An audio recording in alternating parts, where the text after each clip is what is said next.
Bill Ritchie's ATV trails. Why? Oh, I needed to use the bathroom.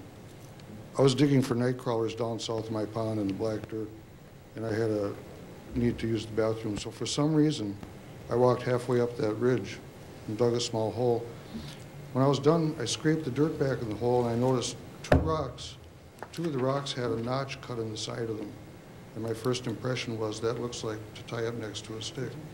I turned over 3 more rocks, and they all had a notch cut in the side of them, except for one that was cone-shaped, about 6 or 7 inches long, had a 3-inch, fairly flat convex base that came to a dull point about 1 inch in diameter at the tip.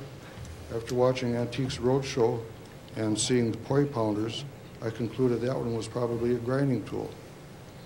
I brought those things to an office of the University of Minnesota Anthropology or Archaeology Department on the south side of University Avenue, about 5 blocks west of KSTP.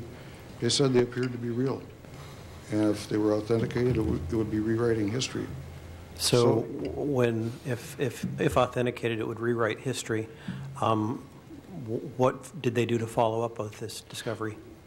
I should also perhaps remind you that in the packet that I presented at a preceding meeting, these implements, if indeed they are, were about 1/3 to half the size and mass of Plains Indians implements. So if that indicated that the people were about 1/3 to a half the size and mass of Plains Indians, that would put them at about 3.5 to 4 feet tall. You're concluding this because there were small arrowheads? No, they were,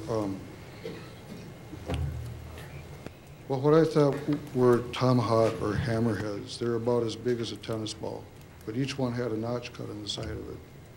So is this sort of like the Hobbit people from Java? No, come on. Possibly. That's not polite.